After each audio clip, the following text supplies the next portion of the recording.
Bill Gates and Elon Musk have been believers in the promise of low Earth orbit satellite internet as a key to global connectivity. With the private space industry now booming, the battle is on to lead the new space race. That story's coming up next on today's episode of Telecom News Bytes, brought to you by 911 Inform, delivering next-generation 911 solutions for enterprise compliance with Kerry's Law and the Ray-Bombs Act today, and making every second count when it matters most. Now here's your News Bite for Tuesday, April 19th, 2022. The SpaceX Starlink internet service is in the process of deploying a constellation of low Earth orbit satellites as part of Elon Musk's vertically integrated business model. From the satellite launched by SpaceX feeding broadband internet services that are delivered globally to the consumer of those services driving a Tesla, one would think of this as an end-to-end solution. But Bill Gates is cutting into the middle of that path by putting his money behind the antenna technology Kymeta, a flat panel antenna technology for global satellite and cellular connectivity. The company, founded roughly a decade ago with Gates as a major investor, has made inroads in the defense, maritime, and aviation sectors. And recently, Gates led another $84 million round of investment into Kymeta.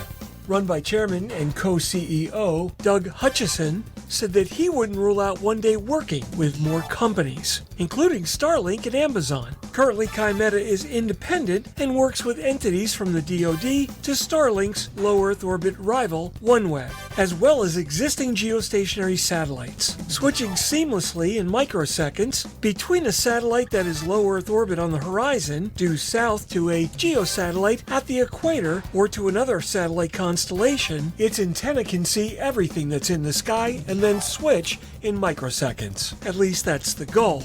And to do it all at very fast download speeds. Eventually, Kymeta's goal is to reach 1 gigabyte per second of connectivity, and recent tests it's taken part in with OneWeb have reached download speeds between 100 megabits per second and 200 megabits per second. But the current available standard service is slower. Musk has claimed download speeds for his Starlink service will more than double to 300 megabits per second from his current levels of service. Hutchison, who previously worked for Qualcomm earlier in his career, said Kymeta, if successful, will be like what Qualcomm was to the phone.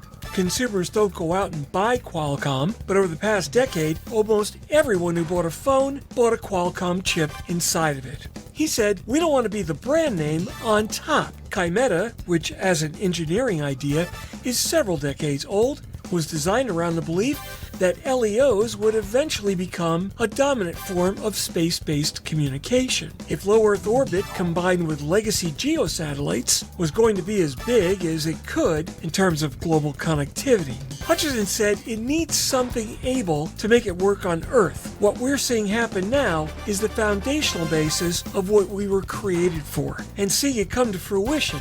And I think we'll see over the next decade as much change as we've seen in the last 10 years. Tenfold more, he added.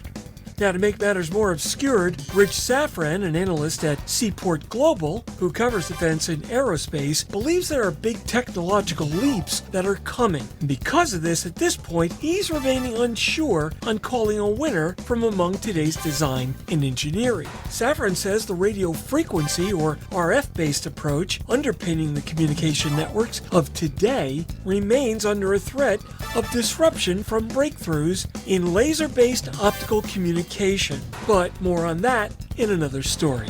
That wraps up this episode of Telecom News Bytes, brought to you by 911 Inform, delivering next-generation 911 solutions for compliance with Kerry's Law and the Ray-Bombs Act today, and making every second count when it matters most. Visit them on the web at 911inform.com. I'm Mark Fletcher, and I'm Vice President of Public Safety Solutions at 911 Inform. Remember, you can follow me on Twitter at Fletch911. Check out all my blogs and podcasts. That's on Fletch.tv.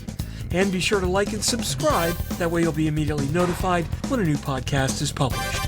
Telecom News Bytes is published every Monday through Friday and is available on podcast platforms such as Apple Podcasts, Spotify, and the iHeart Radio Network. Thanks so much for listening. We'll catch you next time. Stay safe and take care.